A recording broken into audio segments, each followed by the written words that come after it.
시대를 분별할 수 있는 영적 감각 능력에 대해서 우리가 함께 나누겠습니다.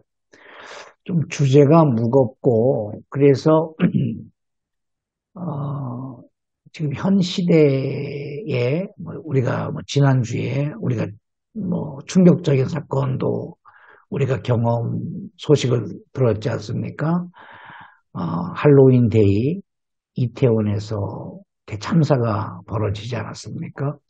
근데 그것을 다루기에는 조금 그렇고 어떻든 본질적인 것 여러분들이 각자 해석을 했으면 좋겠습니다. 시대를 분별할 수 있는 영적 감각 능력에 대해서 함께 나누겠습니다. 주제 말씀은 마태복음 16장 3절입니다. 함께 읽습니다. 아침에 하늘이 붉고 흐리면 오늘은 날이 굳겠다 하나니 너희가 날씨는 분별할 줄 알면서 시대의 표적은 분별할 수 없느냐. 이 말씀은 단순한 말씀인데 굉장히 깊은 의미를 담고 있습니다. 아침에 날이 붉고 흐리면 오늘은 날이 굳겠다 하나니 날씨는 분별할 줄 알면서 시대의 표적은 분별할 수 없느냐. 주님께서 오늘 우리에게 물으십니다.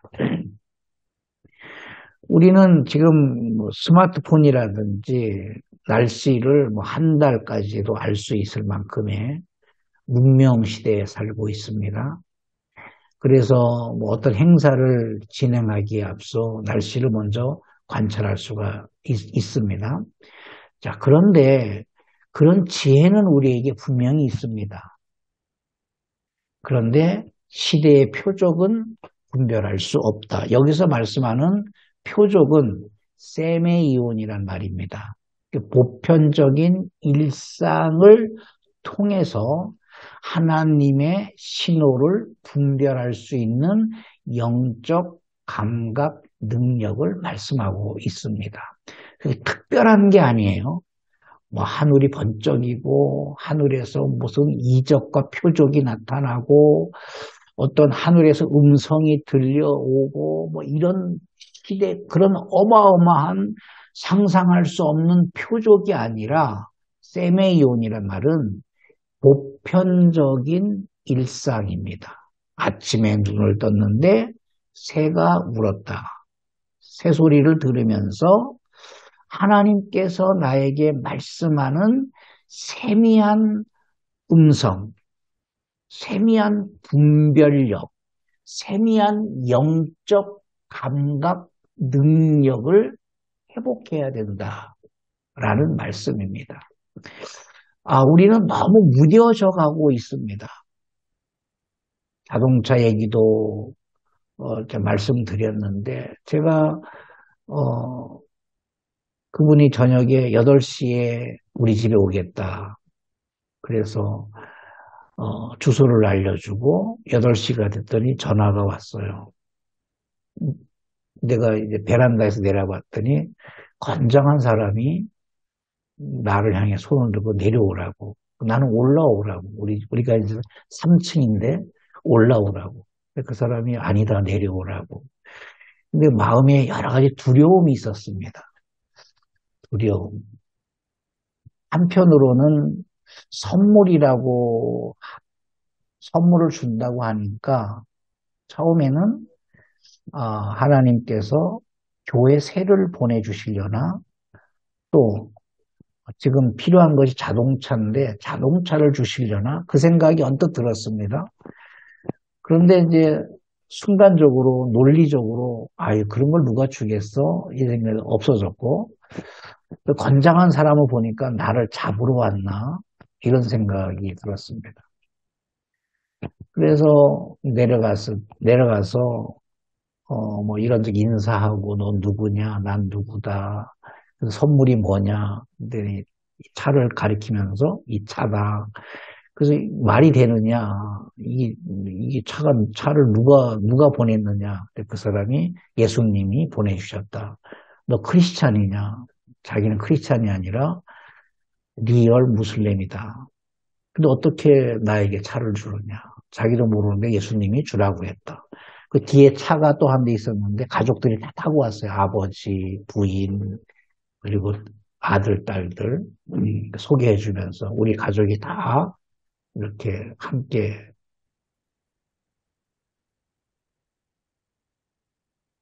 어, 이렇게 함께 온 것은 그 나를 안심시키려고 했을 것이다. 제가 세 번이나 나는 이거 받을 수가 없다 그랬는데 계속해서 이제 그렇게 해서 결국에 차를 받았는데요. 이런 어떤 하나님께서 하시는 일들이 우리가 너무 논리적으로, 이성적으로, 합리주의적으로, 어, 이런 데 굳어져 있다 보니까 이런 어떤 하나님께서 하시는 일들을 우리가 놓치는 경향이 있습니다.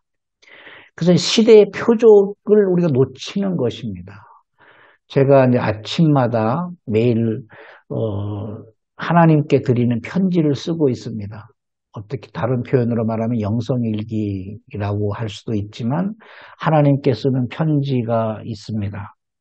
그 아침에 일어나서 어떤 데는 저녁에 제가 이제 하나님께 편지를 쓰죠. 제가 일일이 편지를 쓰는데 여기에 보면은 저의 마음의 이야기가 있습니다. 여기에 보면 분명히 자동차 이야기도 있습니다.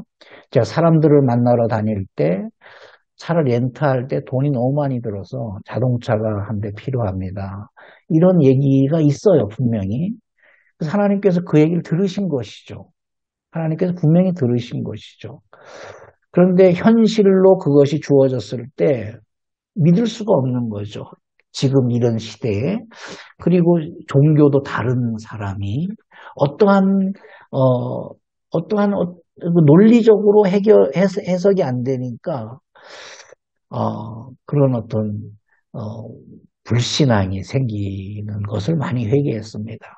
제가 차가 있으니까 이제 알고 있는 사람들이 사람들에게 말을 못했어요.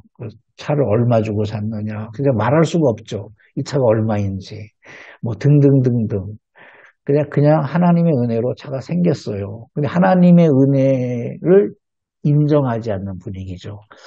어떻게, 누구를 통해서, 얼마 주고, 뭐 이런, 우리의 논리를 충족해야만이 그것을, 믿을 수 있는. 그래서 어떻게 보면 하나님의 신호를 분별할 수 있는 영적 감각 능력을 상실하고 있는 것이 아닌가. 지금 오늘 말씀을 함께 나누는 것은 제가 회개했던 내용들입니다. 시대를 분별할 수 있는 영적 감각 능력을 지금 상실하고 있구나. 보편적인 일상에서 우리는 하나님의 신호를 분별할 수 있는 영적 감각 능력을 이 시간에 우리 모두가 회복했으면 좋겠습니다. 시대를 분별할 수 있는 영적 감각 능력입니다. 인간에게 주신 영적 감각 기능이죠. 전인격적인 감각 능력이라고 합니다. 시편 34편 8절에 보면 너희는 여호와의 선하심을 맛보아 알지어다. 하나님의 선하심, 우리를 보호하심, 우리를 인도하심, 이 선하심의 극치는 시편 23편에 고백하는 내용이죠. 내가 사망의 음침한 골짜기로 다닐지라도 원수의 목전에서 상을 베풀어 주시는 하나님, 그러니까 선하심이죠. 그것을 맛보는 것이죠. 경험하는 것이죠. 이 맛보다라는 말이 굉장히 중요합니다. 인간의 지정의가 있습니다. 지는 머리로 이해하는 이성적 지식이고 지성적 감각이고 정은 마음속에 일어나는 감정입니다. 뜨거운 마음이 순간에 일죠. 불쌍한 마음이 순간에 일죠. 이건 머리로 해석할 수 있는 것이 아니라 마음에서 일어나는 정서적 감각입니다. 의는 행동으로 실천하는 의지입니다. 의지적 감각입니다. 이것이 전인격적인 경험입니다. 바로 시편 34편 8절에 말씀하는 하나님의 선하심을 맛보는 겁니다. 우리가 음식을 먹을 때 이론적으로 논리적으로 그 음식만 보고 파란색은 빨간색은 노란색은 어떤 맛을 낸다, 영양분은 뭐다, 그거는 의미가 없는 거예요. 이론적인 의미가 없는 거예요. 그냥 숟가락 하나 들어서 그냥 국물을 떠가지고 살짝 입에 넣었을 때 느껴지는 음식의 맛의 풍미. 아, 맛있다. 맛보는 거죠. 여호와 하나님, 하나님이 나에게 베풀어 주시는, 하나님이 여러분들에게 베풀어 주시는, 하나님께서 우리에게 베풀어 주시는 것이 뭐 이론적으로, 논리적으로, 신학적으로, 성서학적으로 뭘 분석하는 것이 아니라 그냥 숟가락 하나 들고 딱 맛을 보는 거죠. 그게 전인격적인 경험입니다. 지성과 감성과 의지를 동원하여서 하나님의 선하심을 맛보는 겁니다. 이 맛을 느끼고 이 맛을 경험해야만이 시대를 분별할 수 있는 영적 감각이 탁월해진다라는 사실입니다. 그것을 우리는 자꾸 잃어버리게 되는 것이죠. 시대를 분별할 수 있는 영적 감각 능력이 상실되는데 그 이유가 뭐냐면 영적 기근의 시대에 우리가 살고 있기 때문에 그렇습니다. 아모스 8장 11절 13절입니다. 주 여호와의 말씀이니라 보라 날이 이를지라 내가 기근을 땅에 보내리니 양식이 없어 주림이 아니며 물이 없어 가람이 아니요 여호와의 말씀을 듣지 못한 기갈이라. 사람이 이 바다에서 저 바다까지 북쪽에서 동쪽까지 비틀거리며 여호와의 말씀을 구하려고 돌아다녀도 얻지 못하리니 그날에 아름다운 처녀와 젊은 남자가 다 갈아여 쓰러지리라. 영적 기근의 시대를 말씀하고 있죠. 하나님의 말씀을 듣지 못한 기근이 오는 것이죠. 이 시대에 말씀이 없는 이유가 뭘까요?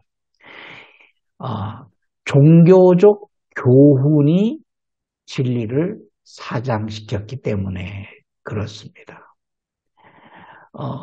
지금 홍수 시대예요. 말씀의 홍수 시대예요. 성경 공부의 홍수 시대예요. 유튜브에 들어가면 어마어마한 설교들이 예배라든지 성경 공부라든지 그런 영상들이 태산을 이루고 홍수를 이루고 있습니다. 자, 그런데 분명한 사실은 영적 기근 시대라는 겁니다. 무엇을 말하는 걸까요? 진리로 세상을 해석하는 것이 아니라 이성적 합리주의로 세상을 해석하고 이해하는 것입니다. 정말 우리가 회개해야 할 문제입니다.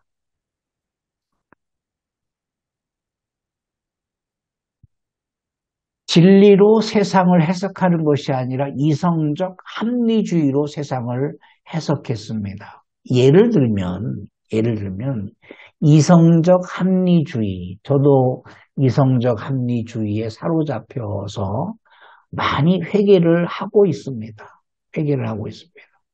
하나님이 하시는 일을 이성적 합리주의로 이해가 안 되면 그것을 받아들이지 못하는 시대입니다. 예를 들어서 제가 마가복음 11장 17절 말씀으로 이해를 할 수 있도록 나누겠습니다. 이에 가르쳐 이르시되 기록된 바 내 집은 만민이 기도하는 집이라 칭함을 받으리라 고 하지 아니하였느냐. 너희는 강도의 소굴로 만들었다. 우리는 역사를 압축하여서 그냥 그것을 우리와 상관없는 것으로 만들어버리는 경향이 있습니다. 강도의 소굴로 만들었습니다. 그것은 이스라엘 백성, 예수님이 이 땅에 오셨을 때의 역사뿐 아니라 오늘 저에게 우리 모두가 지금 동일한 실수를 범하고 있는 거죠. 죄를 범하고 있는 거죠. 강도의 소굴로 만드는 거죠. 강도의 소굴을 만들었던 이유가 뭘까요? 예루살렘 성전의 모형입니다. 역사입니다. 역사. 강도의 소굴을 만들었던 역사를 함께 나누려고 하는 겁니다. 예루살렘 성전입니다. 성전은 크지 않습니다. 보통 우리가 솔로몬 성전이 어마어마하다고 우리가 이해를 하고 있는데 무석 건물이 어마어마한 거지 예루살렘 성전의 본질은 성막이나 성막은 텐트죠. 광야에서 이동용으로 세워졌던 것이죠. 성막이나 솔로몬 성전에 있는 성전은 똑같습니다. 크기가 다르지 않습니다. 사람들은 자꾸 예루살렘 성전을 말하면 솔로몬이 지은 성전을 우리가 이해하려고 하는데 어마어마하다라고 생각을 합니다. 그렇지 않습니다. 광야에서 세워졌던 성막이나 솔로몬 성전의 크기는 같습니다. 왜냐하면 하나님께서 뭐는 얼마의 크기로 이렇게 만들고 저렇게 만들고 이렇게 만들어 아주 구체적으로 이렇게 말씀하셨기 때문에 성전이라 할지라도 크게 만들 수가 없습니다. 그런데 우리가 이해하는 것은 솔로몬 성전의 규모가 어마어마하다라는 것을 이해하는 것은 성전이 아니라 성전 주변에 둘러싼 부속 건물들이 어마어마하다는 것 때문에 솔로몬 성전이 큰 것으로 우리가 착각하게 되는 것입니다. 부속 건물은 성전이 아니에요. 어떻게 보면 인간의 자랑거리고 인간의 욕망입니다. 여러분 기억해야 됩니다. 광야에서 만들어졌던 텐트, 이동용으로 만들어졌던 성막, 그 성막이 이제 광야에서 계속 이동하면서 해체했다가 다시 만졌다가 그렇게 이동용으로 만들어졌죠. 그것이 예루살렘에 와서 이제 붙박이 성전이 되었습니다. 규모는 똑같습니다. 사이즈는 똑같습니다. 물론 재료는 다릅니다. 건축 재료는 다를지라도 사이즈는 똑같습니다. 크게 만들 수가 없는 거예요. 이것은 무엇을 말하냐면 구약의 믿음이나 오늘 우리가 살고 있는 믿음의 규격은 똑같습니다. 믿음의 방법은 똑같습니다. 하나님을 만나는 방법, 하나님을 기쁘시게 하는 방법, 하나님을 영화롭게 하는 방법이 구약이 다르고 광야 시대가 다르고 가나안 시대가 다르고 오늘 우리 시대가 다른 것이 아니라 똑같습니다. 구약의 광야에서 만들어졌던 성막이나 그리고 예루살렘에서 만들어졌던 성전이나 규모가 똑같습니다. 규격이 똑같습니다. 높이도 똑같고 넓이도 똑같고 규격이 똑같습니다. 성전은 그렇게 크지 않습니다. 성전이 크지 않습니다. 성전의 핵심은 지성소입니다.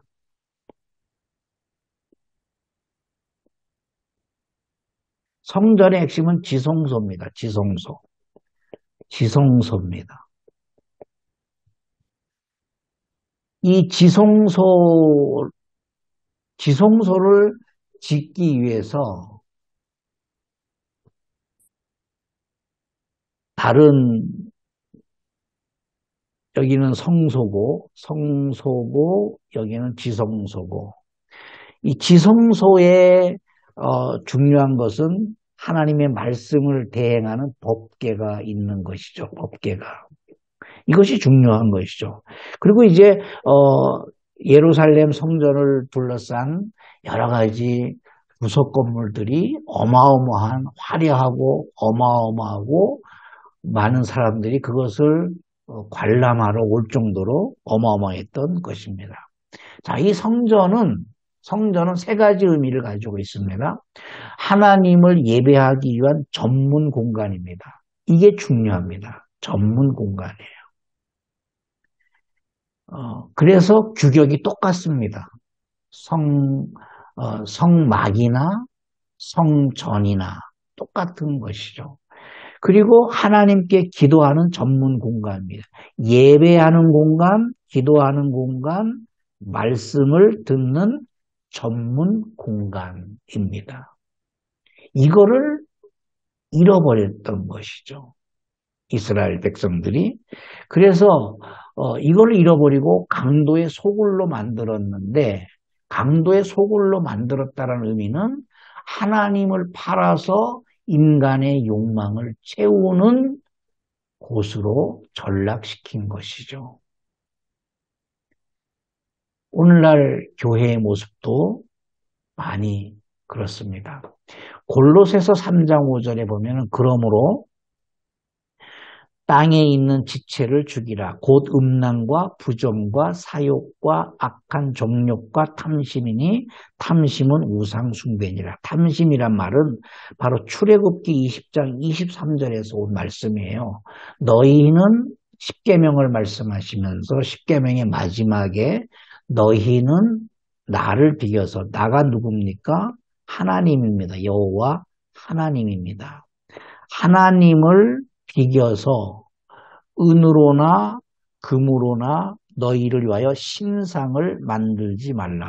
여기서 말하는 신상은 우상이 아닙니다. 하나님을 말씀하고 있는 거예요. 하나님을 신상으로 만드는 이유가 뭐냐면 탐심 때문에 그렇습니다. 다시 말해서 하나님을 팔아서 인간의 욕망을 채우는 것입니다. 인간의 욕망을 채우다 보면 이 세 가지가 파괴되는 것이죠. 예배하는 전문 공간, 기도하기 위한 전문 공간, 말씀을 듣기 위한 전문 공간이 파괴되는 것입니다. 그 파괴된 상태를 예수님께서 강도의 소굴로 만들었다라고 말씀을 하시는 겁니다. 마가복음 11장 17절에 이에 가르쳐 이르시되 내 집은 만민이 기도하는 집이라 칭함을 받으리라 하지 아니하였느냐.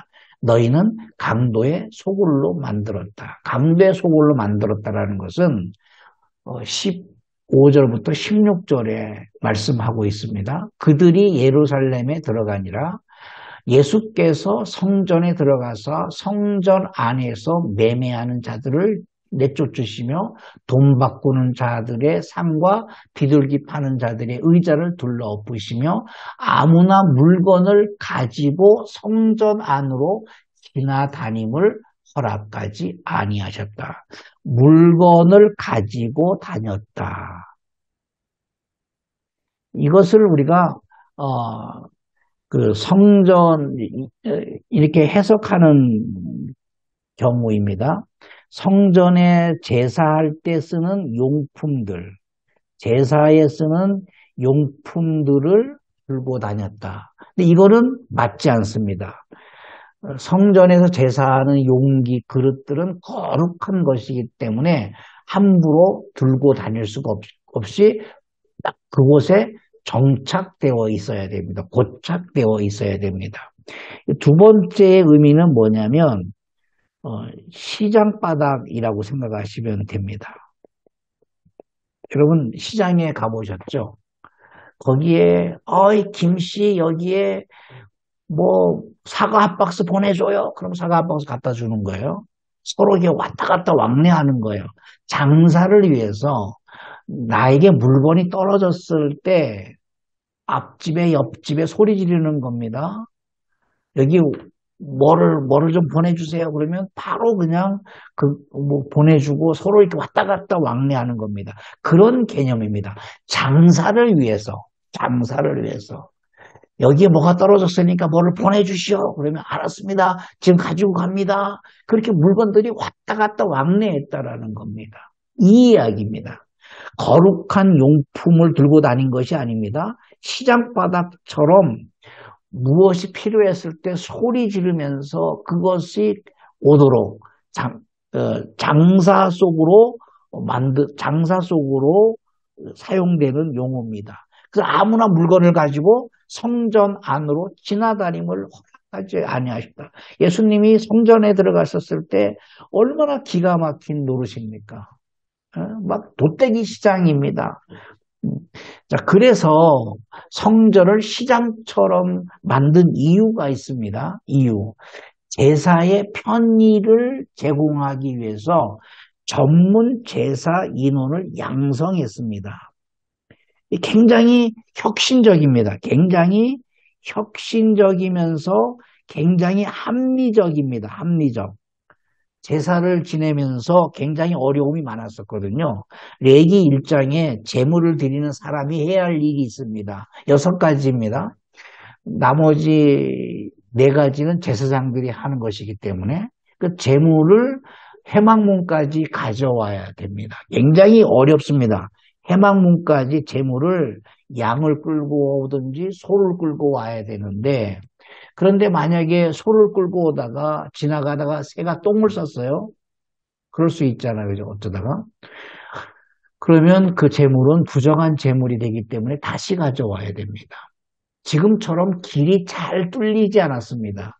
비포장 도로입니다. 비포장 도로. 돌멩이들이 있습니다. 그리고 예루살렘 성전은 언덕 위에 있습니다. 올라가야 됩니다. 그 언덕을 오르는 과정에서 양이 넘어질 수도 있고 소가 넘어질 수도 있고 이런 돌멩이에 의해서 발을 다칠 수도 있고, 그러면 어떻든 재물을 가져오는 과정에서 작은 실수 하나가 있으면 그 재물은 부정한 재물이 되기 때문에 다시 가져와야 됩니다. 가깝지 않습니다. 예루살렘은 크지 않습니다. 예루살렘 언덕은 크지 않습니다. 그렇기 때문에 모든 백성들은 예루살렘 밑에 살았는데, 그래서 몇 킬로를 그 양을 끌고 소를 끌고 와야 되는 겁니다. 지금처럼 길이 잘 닦아지지 않았기 때문에 몇 킬로를 그 양을 소를 끌고 온다라는 사실은 불가능한 일이었습니다. 굉장히 어려운 일이었습니다. 뿐만 아니라 예수님 시대에는 흩어져 있는 디아스포라 유대인들이 많았기 때문에 외국에서 오는 순례객들이 많았습니다. 해외에서 오기 때문에 재물을 가져올 수가 없어요. 그래서 혁신, 예배, 제사 혁신, 제사의 혁신, 제사 혁신, 합리적인 예배를 위해서 전문 제사 인원을 양성했습니다. 두 번째, 어떻든 그 재물을 가지고 오면 재물의 안수를 하는 겁니다. 안수를 합니다. 내 죄를 재물에 안수를 합니다. 세 번째, 그 재물을 회막문에서 잡아야 됩니다. 불가능한 얘기입니다. 불가능한 얘기예요.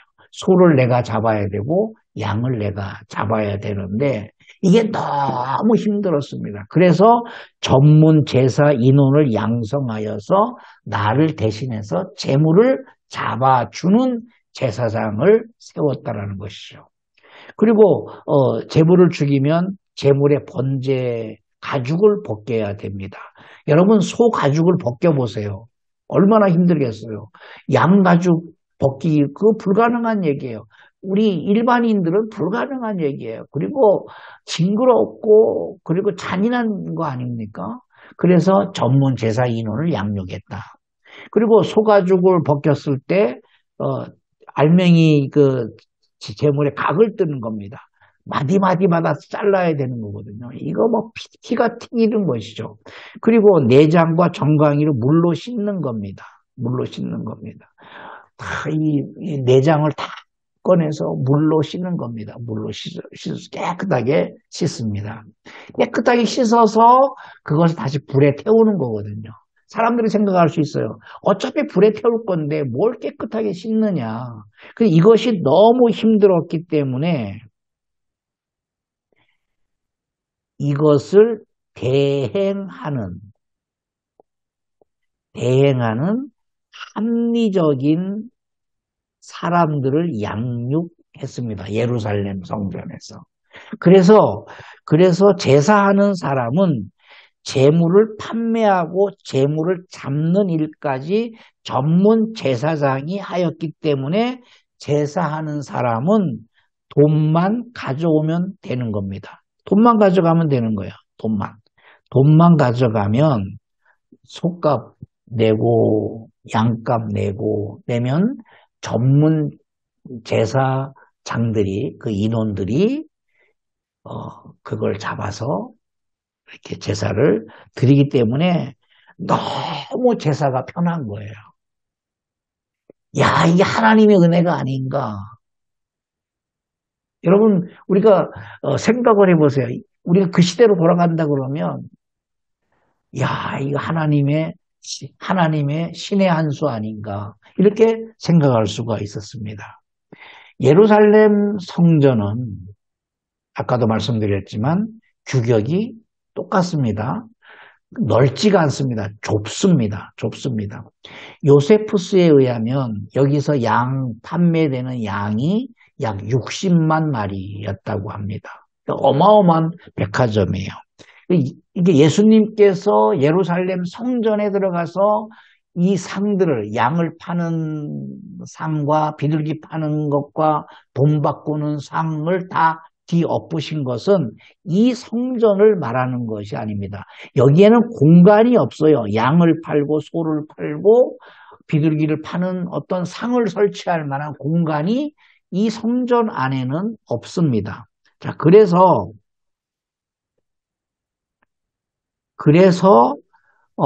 성전에는 이방인의 뜰이 양쪽으로 있습니다. 어마어마한 뜰입니다. 만민이 기도하는 집. 여기 와서 열방의 사람들이 하나님을 예배하고 하나님께 기도했던 것입니다. 이 공간에 제수용품을 판매하는 백화점을 만들었던 거예요. 백화점을.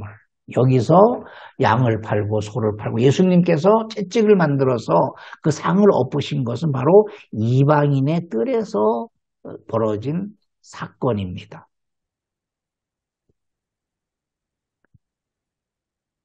이사야서 56장에 보면 또 여호와와 연합하여 그를 섬기며 여호와의 이름을 사랑하며 그의 종이 되며 안식일을 지켜 더럽히지 아니하며 나의 언약을 굳게 지키는 이방인마다 내가 곧 그들을 나의 성산으로 인도한다. 이방인들을 하나님의 성산으로 인도한다. 바로 여기입니다.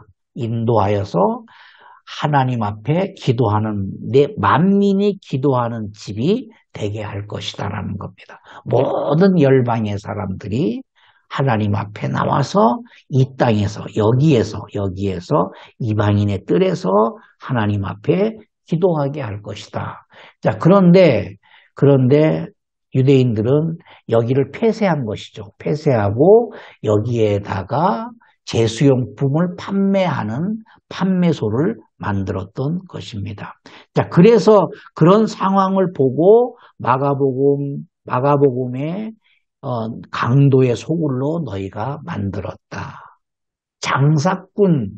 장사하는 성전으로 만들었다. 그러니까 예수님께서 이 성전을 헐어버리라. 이 성전은 바로 예수 그리스도의 육체를 말씀하는 것인데, 그래서 사흘 동안에 내가 일으키리라 말씀을 하셨던 것이죠.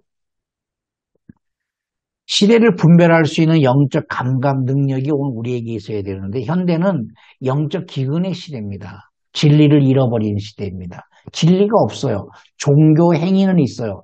찬송도 있고 음악도 있고 연극도 있고 어떤 기독교 문화는 있는데 중요한 것은 진리를 잃어버린 시대입니다. 많은 사람들이 그냥 하나님을 믿는 행위가 주일날 교회 나가서 그냥 멍하니 앉아있다가 졸다가 오면 그냥 그것이 믿음 생활이라고 착각을 하는 거예요. 그건 믿음 생활이 아니에요. 진리가 믿음입니다. 믿음 생활은 진리로 살아가는 거예요.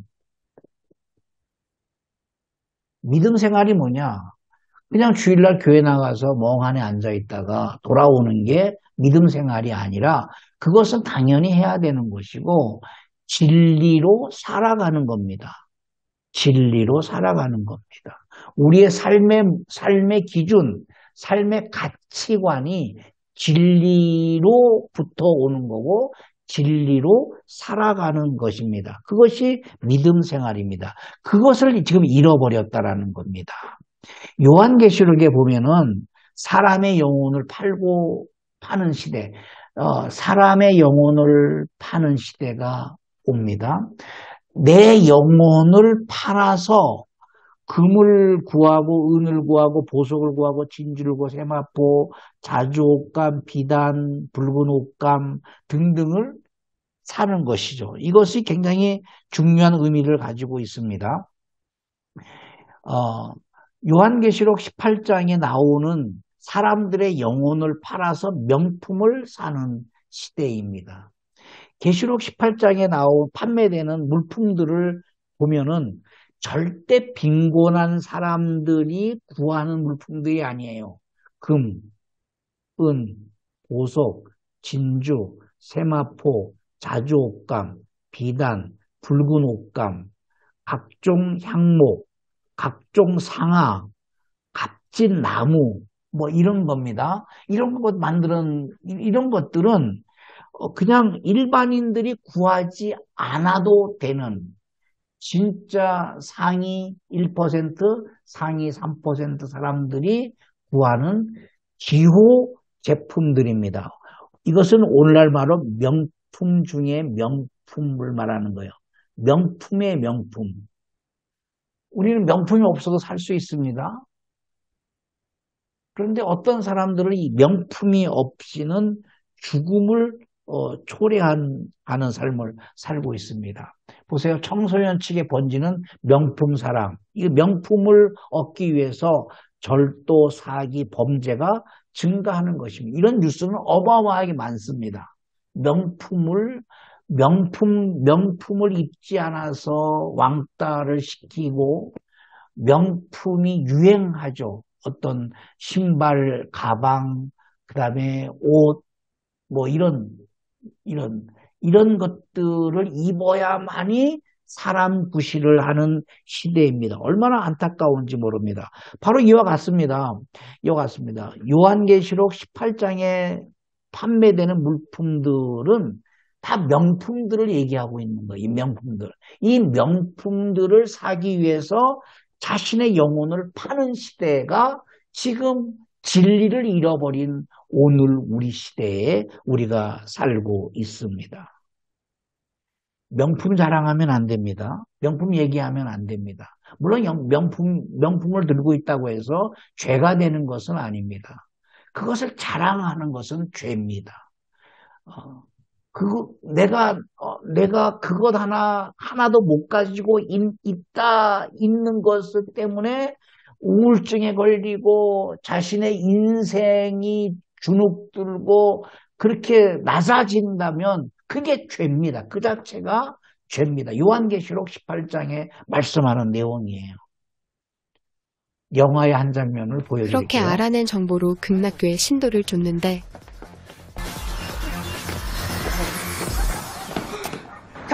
지금 어디냐고! 그 사람은 형사입니다. 유미는 여성이 가장 아끼는 명품 가방을 미끼로 그녀를 협박하는데 극락영원아 강성기 어딨니? 극락영원아 극락원에 있어. 뭔가를 보려고 했는데 안 불었어요. 그러니까 가방에 총을 대니까 불어버리는 거예요.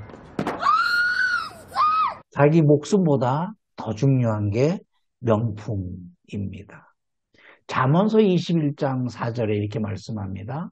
눈이 높은 것과 마음이 교만한 것과 악인의 형통은 죄가 된다. 로마서 12장 16절입니다. 서로 마음을 같이 하며 높은 데 마음을 두지 말고 도리어 낮은 데 처하며 스스로 지혜 있는 채 하지 말라. 세대와 세대 갈등, 세대 차이가 굉장히 심해집니다. 이 눈높이 때문에 그렇습니다. 시각이 다른 것이죠. 세대적 갈등을 극복할 수 있는 유일한 길은 진리밖에 없습니다. 진리. 그래서 요엘서 1장 3절에 너희는 이 일을 너희 자녀에게 말하고 너희 자녀는 자기 자녀에게 말하고 그 자녀는 후세에게 말할 것이니라. 세대를 분별할 수 있는 영적 감각 능력. 우리는 지금 영적 기근의 시대에 살고 있고 영적 기근이라는 말은 진리의 부재 시대에 살고 있습니다. 종교의식과 종교적 교훈은 있으나 진리가 없는 시대입니다. 요한복음 8장 32절에 진리를 알지니 진리가 너희를 자유케 한다고 했는데 진리가 없기 때문에 세상 문화로부터 지배받을 수밖에 없는 것입니다. 진리 안에서의 자유를 경험하지 못하는 것입니다. 저도 이 일 때문에 많이 회개하고 있습니다. 사역은 충만한데 진리는 부재입니다. 너무 일이 바쁘기 때문에 진리 안으로 더 깊이 들어갈 수 없다라는 사실 앞에 우리가 묵노와 회개해야 됩니다. 현대는 영적 기근 시대, 진리의 부재 시대인데 근데 신기하게 시편 85편 11절에 진리는 땅에서 솟아난다. 이렇게 말씀을 했습니다. 굉장히 중요한 메시지입니다. 진리가 땅에서 솟아난다라는 것은 진리를 저에게, 여러분들에게, 사람에게 맡기셨기 때문에 그렇습니다. 그래서 진리는 땅에서 솟아나는 것입니다. 예를 들면 이것입니다. 여호수아서 1장 8절에 율법책을 내 입에서 떠나지 말게 하며 주야로 그것을 묵상하며 그 안에 기록된 대로 다 지켜 행하라. 그리하면 내 길이 평탄하게 될 것이고 내가 형통하리라. 여호수아 1장 8절에 하나님께서 여호수아에게 담대하라 그렇게 말씀을 했습니다. 1장 9절에 담대하라, 담대하라, 담대하라. 우리는 세상적인 이치, 합리적인 담대함의 통로는 보통 세 가지입니다. 물질의 힘, 권력의 힘, 연맹의 힘입니다. 그러면 담대해져요, 사람이. 우리가 백화점에 가도 지갑에 돈이 두둑하면 물건을 안 사더라도 담대하게 어디든지 들어가서 이게 얼마예요? 가격을 물어볼 수가 있습니다. 담대하죠. 물질의 힘이 담대하죠. 또 더 큰 것이 있습니다. 권력의 힘입니다. 누가 나를 지켜준다. 누가 나를 보호해준다. 그 권력이 있으면 담대하죠. 연맹의 힘. 누군가가 연맹을 맺고 연합하는 것이죠. 자, 그런데 여호수아에게 하나님께서 말씀하는 거예요. 너가 가나안에 들어가서 담대하게 가나안에 들어가는데 물질의 힘이나 권력의 힘이나 그 가나안 부족들과의 연맹을 맺어서 오는 힘을 의지하지 말아라. 여호수아에게 내가 너에게 진리를 맡긴다. 그 진리로부터 너는 담대함을 얻어야 된다. 세상적, 사회적, 합리적 담대함을 진리가 이기게 하셨던 것입니다. 오늘 우리 시대에 필요한 것이 바로 이겁니다. 저도 마찬가지고 우리 모두가 다 마찬가지일 것입니다. 물질의 힘을 주세요. 아는 사람을 만나게 해주세요. 연합하게 해주세요. 굉장히 중요합니다. 자, 그런데 그것보다 더 중요한 것은 진리로부터 오는 담대함을 우리가 회복을 해야 됩니다. 세상이 부유하고 부강해질수록 진리를 잃어버리게 됩니다. 사회적인 합리적 가치관이 기준이 되기 때문에 그렇습니다. 결론입니다. 시대를 분별할 수 있는 영적 감각 능력. 사회적 이치가 아니라 진리로 세상을 해석하는 영적 능력을 우리 모두가 회복을 해야 됩니다. 사역을 열심히 하는 것도 중요합니다. 자, 그러나 그 사역 전체가 다 하나님을 기쁘시게 할 수가 없습니다. 우리는 먼저 진리 안으로 더 깊이 들어가야 됩니다. 아는 것을 우리가 배웠던 것, 아는 것을 그것을 그냥 늘 다람쥐 쳇바퀴 돌듯이 그것을 사용하는 것이 아니라 우리가 날마다 진리 안으로 더 깊이 들어가야 됩니다. 그래야 시대를 분별할 수 있는 영적 감각 능력이 생기는 겁니다. 사회적 이치가 아니라 진리로 세상을 해석하는 영적 능력을 우리 모두가 회복할 수 있기를 예수 이름으로 축복합니다. 기도하시겠습니다. 하나님, 세상을 우리는 정치적인 힘, 뉴스의 힘, 어떤 우리가 알고 있는 지식의 힘을 통해서 세상을 판단합니다. 영적인 세계도 그렇게 판단을 합니다. 다 내려놓게 하여 주시옵소서. 시대를 분별할 수 있는 영적 감각 능력이 우리에게 있게 하여 주시옵소서. 사회적 이치가 아니라 진리로 세상을 해석하는 영적 능력이 탁월하게 하여 주시옵소서. 예수님 이름으로 기도하옵나이다. 아멘.